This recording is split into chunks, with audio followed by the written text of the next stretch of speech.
Monggo ingkang tasih wonten jawi.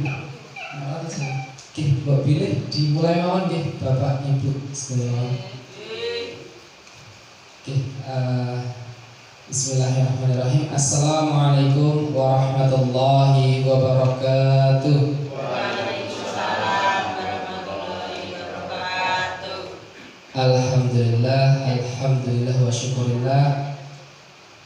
Puji syukur kepada Allah Subhanahu wa taala yang telah melimpahkan rahmat serta hidayahnya kepada Bapak Ibu semua jamaah sholat Isya, sehingga pada kesempatan malam hari ini ba'da sholat Isya kita dapat berkumpul di Masjid Al-Hikmah ini dalam keadaan sehat walafiat.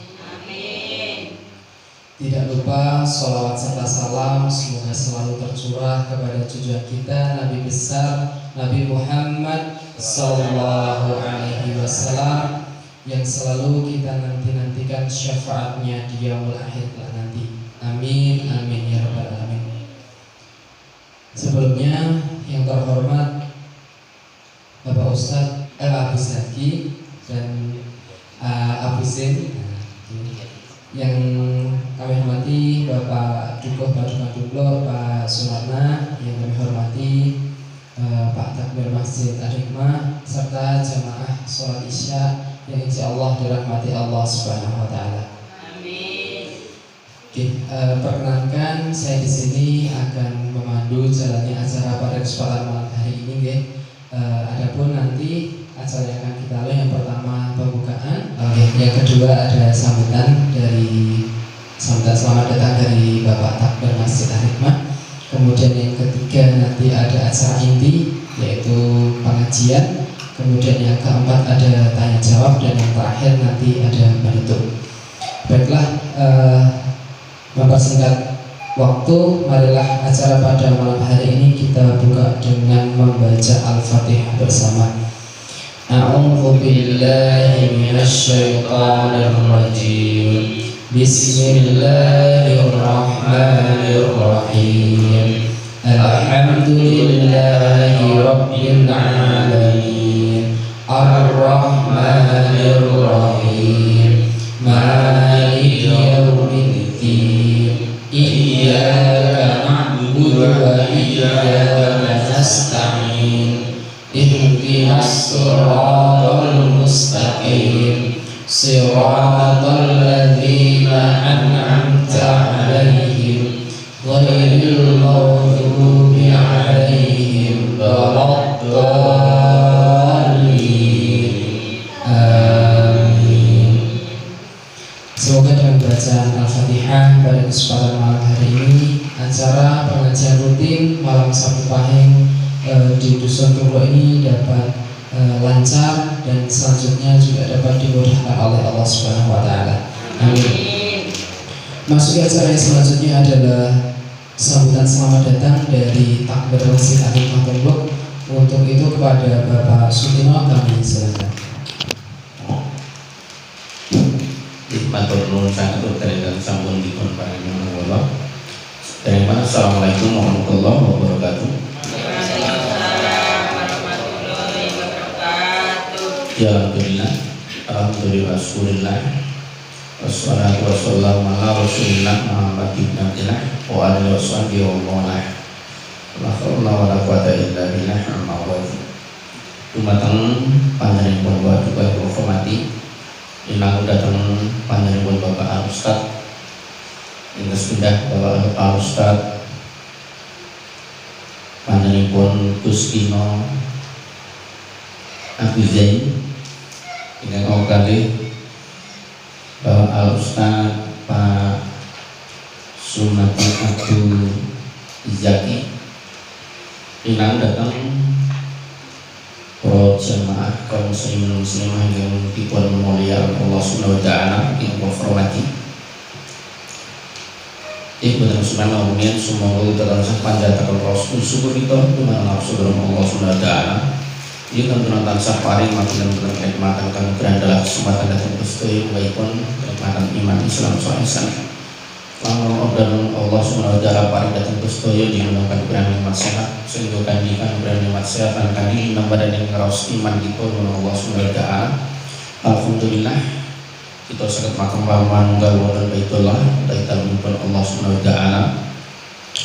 Sareng-sareng nindakaken salat isya berjamaah alhamdulillah sampun dipun lampahi lan ugi kita saged nindakaken yen bertolak di ngemi baik pengawasan baik siraman rohani ibadah kusukan sholat sarwa salam wujud dumateng junjungan kita Allah Nabi Muhammad sallallahu alaihi wasallam dan keluarganipun para sahabat sumrambah dumateng kaum muslimin dan muslimah termasuk kita setuju tentunan sang syariat salman sunahipun kita setuju yaumil akhir samangki kita setuju pikantuk sapaatipun dipun lebetaken suwargapun Allah Subhanahu wa taala. Amin. Allahumma amin. Dereng aku to Bapak Ibu. Alhamdulillah. Kula pansami punika bukti nyata mensyukuri nikmatipun Allah Subhanahu wa taala dipun paring kesehatan dan nikmat sehat kekuatan. Sehingga saged rumah datang masjid pramila kula menawa takmir ngaturaken ageng panuwun awit karuwan panjenengan sedaya dipun sekecakaken anggenipun sami pilenggahan lan dipun ikhlasaken dipun harapaken ingkang estu-estu anggenipun kita berharap to nyadong berkahipun Allah Subhanahu wa taala bertolak bil ngemi mugi beto berkah datang kita sedaya keberkahan datang keluarga dipun kula pansami. Amin. Allahumma amin.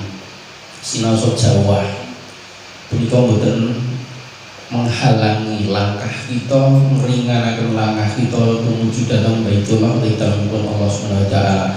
Saat punika kula pansami punika dados tamu-tamunipun Allah Subhanahu wa taala, kekasih-kekasihipun Allah Subhanahu wa taala wonten ing saat punika. Alhamdulillah. Pramila nai rogo utawi jiwa punika dipun siram mawi makanan nggih sing gampil mawon sing kula adepi jenengan roti kalih wedang dungan kangge daharan jiwa raganipun kula nek roh utawi roh punika nek tubuh genah makanan minuman nek roh utawi roh punika siraman rohani punika makanan hati kita. Nek kula jenengan sering menghadiri majelis taklim pengajian punika daharanipun hati kita sehingga hati kita mboten menjadi keras, hati kita akan menjadi lembut. Pramila dalu punika alhamdulillah kula pansami supados saged ngresepi lan menghayati lan nindakaken samangke napa ingkang dipun paringaken dhateng sedaya saking panjenengan Bapak Al Ustaz kekalih punika mugi-mugi estu membawa keberkahan dhateng kita sedaya, membawa keselamatan fid dunya wal akhirah. Amin. Allahumma amin. Saking kula mboten sah kathah mungkin ndak selak ndalu, selak ngantuk, selak jawah pramila sing kula cekapi mong mawon kula ngajak monggo saya semangat sinaosa jawah ampun patah semangat nggih Bapak Ibu nggih. Nggih, kalau pun ngapunten aku kala milih ya. Assalamualaikum warahmatullahi wabarakatuh. Terima kasih kami sampaikan kepada Bapak Sudino selaku takmir Masjid Al-Hikmah Tempo ini yang memberikan sambutan selamat datang pada kesempatan acara malam hari ini.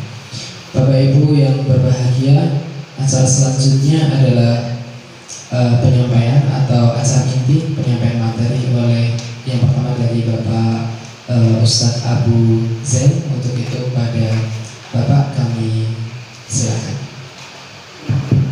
Bismillahirrahmanirrahim. Assalamualaikum warahmatullahi wabarakatuh. Waalaikumsalam warahmatullahi wabarakatuh. Alhamdulillahirabbil alamin. Alhamdulillahilladzi anzala sakinata fil qulubil mu'minin liyazdadu imanan ma'a imanihim. Asyhadu an la ilaha illallah wahdahu la syarika lah wa asyhadu anna Muhammadan abduhu wa rasuluh. Allahumma shalli ala sayyidina Muhammad wa ala alihi wa sahbihi ajma'in. Amma ba'd. Saderipun kula matur kathah nyuwun izin ngagem basa Inggris. Basa Indonesia nggih. Kula enten Pak Dukuh niku lingsem nek klentu. Basa Jawa kula amburadul. Sepindah ingkang tansah kula hormati Bapak Dukuh Padukuhan Dungkluk, ingkang tansah kula hormati Bapak Takmir Masjid Al Hikmah Ustadz Sutino, sedaya jamaah yang tidak dapat saya sebut satu persatu, yang insya Allah dimuliakan oleh Allah Subhanahu Wa Taala. Yang juga saya hormati Kang Mas Ustadz Sumadi Abu Zaki, yang jauh-jauh dari Gunung Kidul, dari Kedungkluk, melewati sungai, lembah.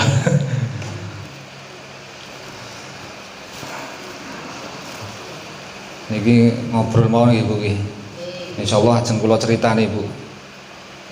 Kula badhe cerita. Remen ingkang cendhek napa dawa Bu cerita kula niki? Panjang atau pendek? Ngarep nggih. Karena jamaah yang dimuliakan oleh Allah Subhanahu Wa Taala, di dalam Al-Quran itu hampir 2/3 itu berisi tentang kisah-kisah yang bisa menjadikan kita pelajaran atau ibrah bagi kita semuanya. Maka insya Allah pada malam yang dimuliakan oleh Allah Subhanahu Wa Taala ini, saya ingin bercerita satu kisah yang insya Allah kita bisa mengambil faedah atau manfaatnya. Yang cerita ini horor bagi ibu-ibu. Horor bagi ibu-ibu. Ceritanya itu ada seseorang laki-laki yang mempunyai istri 4. Horor mboten lho. Jadi kisah seorang laki-laki mempunyai 4 istri.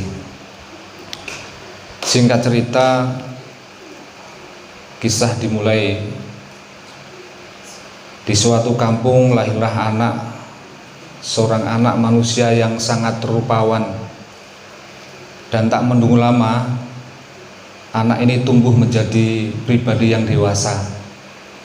Setelah akil balik, dia langsung menikah karena saking gantengnya ya. Langsung dinikahkan orang tuanya dengan dijodohkan.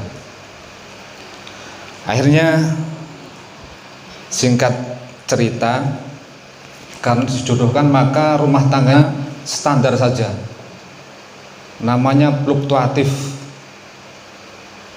kadang naik kadang turun. Perso fluktuatif Bu. Fluktuatif niki lho, enten lem napa nika? Solatif. Jadi kehidupannya karena dia dijodohkan maka standar saja. Jadi biasa-biasa saja, tidak ada kesan pada dirinya. Rumah tangga ya sewajarnya kita berumah tangga. Jadi tidak ada yang istimewa. Yang ada hanya biasa-biasa saja sebagaimana kehidupan kita berumah tangga. Dengan berlalunya waktu, anak laki-laki ini melirik lagi seorang gadis yang cantik Bu. Akhirnya dia apa? Dia menikahi gadis itu. Nah, dengan yang gadis yang kedua ini dia lebih spesial karena dia begitu perhatian. Dia curahkan waktunya, tenaganya untuk membahagiakan istri yang kedua. Kayaknya ibu-ibu horor ini jadi nggak ada kesan ini yang ditakutkan oleh ibu-ibu. Berbeda dengan istri yang pertama. Istri yang kedua ini dia begitu perhatian, begitu kasih sayang sama istri yang kedua ini. Maka dia korbankan waktu tenaganya untuk membahagiakan istri yang kedua. Yang istri yang tua ini yang biasa-biasa saja, karena cenderungnya laki-laki seperti itu, Bu. Ya. Yang tua, muda ya pilih yang muda kan itu. Setelah itu berlalunya waktu, dia pun ini mulai luntur cintanya sama istri yang kedua. Lalu dia pergi ke suatu tempat, ternyata dia bertemu dengan jodohnya yang ketiga. Maka dia langsung menikah dengan seorang wanita dan dijadikan dia menjadi istri yang ketiga. Dia lebih perhatian, dia bahkan siap lembur untuk membahagiakan istri yang ketiga. Dia pergi pagi pulang petang, dia pergi pagi pulang malam, bahkan lembur untuk membahagiakan istri yang ketiga. Lalu dengan berlalunya waktu, seperti istri yang pertama, istri yang kedua, istri yang ketiga, dia karena memang ganteng, dia disenangi banyak wanita, maka dia menikah lagi dengan seorang wanita, dijadikan dia istri yang keempat. Nah, yang istri yang keempat ini luar biasa, diistimewakan, sangat-sangat diistimewakan. Bahkan dia rela mengorbankan tenaga pikirannya, waktunya, bahkan hartanya untuk membahagiakan istri yang keempat ini. Dan istri yang ketiga, istri yang keempat ini sering diajak kemana-mana. Jadi yang istri yang pertama, kedua ini dicuekin, yang sering dibawa diajak ke pesta, ke kondangan, ke mall. Nah, ini istri yang kedua dan ketiga. Singkat cerita, Bu, karena jenengan kayaknya tidak suka dengan cerita ini, saya langsung ke kesimpulan. Karena ini ibu-ibu nggak suka dengan cerita. Padahal jatahnya laki-laki kan 4 Pak Takmir nggih. Tapi nggak berani toh jenengan. Saya juga nggak berani. Ini harus batas cerita. Ya, cerita ini kisah nyata, Bu. Kisah nyata. Dan pelakunya itu adalah kita semuanya. Pelakunya adalah kita semuanya. Yang saya maksud, istri yang keempat itu adalah jabatan. Istri yang keempat ini adalah jabatan. Nah, betapa banyak orang yang silau, ya karena memang kita semuanya manusia itu ingin dihargai, ingin dimuliakan, ingin dihormati. Maka seseorang yang ingin memperoleh jabatannya pasti dia korbankan. Kita lihatlah sekarang, mau pilpres, mau kita pemilu ini, jenengan pirsa lah, kita semua tahu, demi sebuah jabatan maka dia bisa menghalalkan segala macam cara, saling sikat, saling sikut, saling injak, saling fitnah, ya, saling menjatuhkan demi sebuah jabatan. Padahal jabatan ini ada masa pensiunnya, ada purnanya. Tidak selamanya Pak Dukuh ini juga menjabat sebagai Dukuh, Pak Lurah menjabat sebagai Lurah, Presiden pun ada masanya, anggota Dewan pun ada masanya, ya. Maka jabatan itu ada masa pensiunnya. Maka yang perlu kita perhatikan adalah ketika kita mendapatkan jabatan, maka jadikan itulah sebagai amanah bagi kita untuk berkhidmat kepada umat, berkhidmat kepada masyarakat. Sebagaimana tadi saya ibaratkan istri yang keempat, jabatan itu bisa meninggalkan kita jabatan itu dengan kita purna tugas sebagai apapun kita, ya. kita bisa mendapatkan jabatan, tapi jabatan itu ada masanya, ada masa purnanya. Lalu istri yang ketiga itu ibarat harta. Ibarat harta. Jadi harta yang kita kumpulkan itu belum jadi menjadi rezeki kita. Misalnya jenengan ya, rela mengorbankan waktu, tenaga, pikiran, bahkan waktu, dan kadangkala ya ada juga yang lalai atau bahkan meninggalkan sholat demi pergi ke kantor, pergi ke sawah, ya, pergi ke ladang, pergi untuk bertani, demi kalau misalnya menanam itu supaya panen, supaya mendapatkan uang. Tapi apapun yang kita dapatkan, gaji atau hasil panen itu belum tentu menjadi milik kita, menjadi rezeki bagi kita. Misalnya kita jual, ya, hasil panen itu kita jual, okay? Kita jual dapat uang, ya, 10 juta, 20 juta kalau panennya banyak, okay? 20 juta kita simpan di bank, itu belum tentu menjadi rezeki kita. Karena yang menjadi rezeki kita adalah apa yang kita makan, apa yang kita pakai, apa yang kita tempati. Itu yang menjadi rezeki kita. Tabungan itu belum tentu menjadi rezeki kita. Tapi ini ada sindiran Gus Baha tadi saya baca.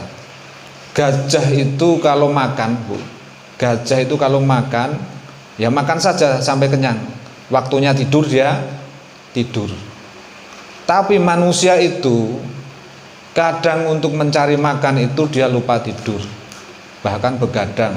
Bahkan ada yang berdagang itu 24 jam demi makanan. Padahal kalau kita makan satu piring misalnya makanan, tidaklah kita langsung makan satu piring itu, tapi kita makan apa Bu?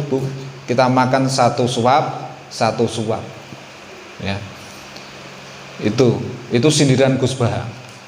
Jadi manusia itu kalau dia serakah itu makan, serakahnya lebih serakah daripada hewan, bahkan lebih serakah lagi. Jadi rezeki seperti itu, harta. Maka janganlah kita diperbudak oleh harta kita. Yang selanjutnya adalah istri yang kedua. Istri yang kedua ini kenapa, Bu? Ibaratnya adalah keluarga kita. Jadi istri yang saya ceritakan itu, istri yang kedua itu adalah keluarga kita. Kita juga kadang-kadang lebih cenderung lagi, ada yang sampai berlebihan mencintai anak istrinya itu, bahkan melupakan Tuhannya, melupakan Allah Subhanahu wa Ta'ala demi keluarga supaya bahagia. Betul, tapi kalau misalnya meninggalkan kewajiban itu juga sebuah fitnah, sebuah ujian. Bahkan Allah Subhanahu wa Ta'ala mengingatkan, wahai orang-orang yang beriman, sesungguhnya harta juga keluarga itu fitnah. Yang selanjutnya adalah istri yang pertama itu adalah amal. Istri yang pertama itu udah amal soleh kita. Nah, sesungguhnya inilah yang akan kita bawa menghadap Allah Subhanahu wa Ta'ala. Jadi jabatan ada masanya, purnanya. Harta itu bisa dinikmati, ada masanya. Kalau masih muda kita bisa menikmati apa saja, tapi kalau sudah tua kita akan banyak pantangan-pantangannya. Tidak mungkin makan semaunya, seenaknya. Dan keluarga pun ketika kita cenderung pada keluarga pun akan meninggalkan kita. Ya, ketika kita menghadap Allah Subhanahu wa Ta'ala, keluarga pun yang tadinya punya istri cantik pun dia akan menikah lagi dengan orang lain. Jadi keluarga juga bisa meninggalkan kita. Singkatnya, jamaah yang dimuliakan oleh Allah Subhanahu wa Ta'ala, yang menemani kita sejak balik sampai akhir masa, sampai menghadap Allah Subhanahu wa Ta'ala, itu adalah amal kita. Amal kita. Kata Rasul ada 3 yang mengantarkan kita ketika kita menghadap Allah Subhanahu wa taala. Yang pertama adalah maluhu, harta. Yang kedua adalah ahluhu, keluarga. Yang ketiga adalah amaluhu, amal. Maka kita melihat, kita menyaksikan sendiri ketika menghadap Allah Subhanahu wa taala, di antara keluarga kita, mungkin sanak saudara kita, tetangga kita menghadap Allah Subhanahu wa taala, yang mengantarkan 3. Maka yang kembali berapa, Bu? 2. Punya harta sebanyak harta apapun misalnya dibawa untuk mengantarkan jenazah, maka semuanya akan dibawa kembali. Punya mobil misalnya mengantar, ya sebatas di parkiran makam, akan kembali, akan dibawa ke pulang lagi. Keluarga yang mencintai kita, yang sangat sayang kepada kita, ketika kita meninggal, maka dia pun tidak mungkin menemani kita di alam barzah. Mereka akan kembali ke rumah. Yang menemani kita adalah amal soleh kita. Nah, jamaah yang dimuliakan oleh Allah Subhanahu wa taala, dalam saya mengutip satu ayat dari Allah Subhanahu wa taala yang bisa menjadikan perhatian bagi kita semuanya. A'udzubillahi minasyaitonirrajim. Faman kana yarju liqa'a rabbi falyamal amalan shalihan wala yusrik bi ibadati rabbih ahada. Allah Subhanahu wa taala mengingatkan kepada kita, faman kana yarju liqa'a rabbi, maka barang siapa yang mengharap perjumpaan dengan Allah, dengan Tuhannya, yaitu Allah Subhanahu wa taala, falyamal amalan shalihan, maka hendaklah ia mengerjakan amal soleh, wala yusrik bi ibadati rabbih ahada, maka janganlah ia mempersekutukan di dalam beribadah kepada Allah Subhanahu wa taala. Jadi yang akan mengantarkan kita itu adalah amal soleh kita. Amal soleh kita, tanda bahwa kita semuanya akan berjumpa dengan Allah Subhanahu wa taala. Nah, perjumpaan kepada Allah Subhanahu wa taala itu kepada rahmatnya Allah Subhanahu wa taala, kepada ridhonya Allah Subhanahu wa taala, atau kepada laknatnya Allah, kepada azabnya Allah Subhanahu wa taala. Maka hendaklah kita falyamal amalan sholiha, hendaklah kita berbuat yang amal-amal yang soleh, bukan amal yang salah. Jadi ketika kita betul-betul yakin ingin berjumpa kepada Allah, dengan Allah Subhanahu wa taala, di surganya Allah Subhanahu wa taala, hendaklah kita beramal-amal yang soleh dan menjauhi perbuatan-perbuatan yang mensyirikan Allah, menyekutukan Allah Subhanahu wa taala. Maka inilah yang menjadi bekal menghadap Allah Subhanahu wa taala. Di dalam ayat yang lain, yaitu iman, amal, soleh. Amanu wa amilus solihah. Amal, iman, dan amal yang soleh. Hadirin yang dimuliakan oleh Allah Subhanahu wa taala, amal soleh, amal ini ada 2. Amal ada 2. Yang pertama adalah amal untuk diri sendiri. Amal untuk diri sendiri di dalam Al-Quran, kalau saya baca berbagai teks, amal untuk diri sendiri itu hanya sekitar 5-10%, sangat sedikit sekali. Perbandingan amal ada 2. Amal untuk diri sendiri, amal untuk orang lain. Nah, berhubungan dengan orang lain, habluminanas, itu ayatnya sangat banyak sekali. Ya, yang 90% tadi. Yang ya 10% lah. 10% itu amal habluminallah, hubungan kita kepada Allah, dan ini adalah amal untuk diri kita sendiri. Contohnya sholat, ya. Sholat 5 waktu, paling maksimal itu 5 menit kali 5, 25. Paling maksimal itu wis khusuk itu. Ayatnya agak panjang itu, yang 5 menit itu. Bahkan kita itu mungkin 1-2 menit ya. 1-2 menit. Nah, sangat sedikit. Amal yang untuk diri sendiri itu puasa. Ayat-ayat tentang puasa, perintah puasa hanya sedikit. Dan lain sebagainya. Itu ibadah zikir ya, zikir, wirid dan lain sebagainya. Nah, yang perlu kita perhatikan juga adalah amal sosial, amal hablumin minanas. Karena Nabi Muhammad SAW pernah bersabda, khairunas anfa'hum linas. Khairunas, sebaik-baik ya, sebecik-becik wong kuwi khairunas anfa'hum linas, kang akeh manfaate kanggo sak padha-padha. Jadi sebaik-baik manusia adalah yang paling banyak manfaatnya untuk orang lain. Nah, yang paling banyak manfaatnya di sini itu Pak Dukun, karena beliau ngayomi masyarakat satu pedukuhan Tungkluk. Nah, begitu. Jadi semakin banyak manfaatnya itu bahkan ia tergolong sebaik-baiknya manusia. Bahkan ada yang hadis lagi, khairnas mantola umruhu wa hasuna amaluhu. Sebaik-baik manusia adalah yang panjang umurnya, yang bagus akhlaknya. Khairnas anfa'hum linas, khairnas mantola umruhu wa hasuna amaluhu. Jamaah yang dimuliakan oleh Allah Subhanahu wa taala, intinya adalah mumpung kita masih diberi umur, diberi kesempatan oleh Allah Subhanahu wa taala menikmati hidangan Allah di atas muka buminya Allah ini, di dunia ini, marilah kita berbekal dengan senantiasa meningkatkan iman kita, juga amal soleh kita. Itulah bekal untuk menghadap Allah Subhanahu wa taala. Dan pada kesempatan yang mulia ini ada materi yang akan disampaikan Ustadz Abu Zaki, yaitu tentang amal.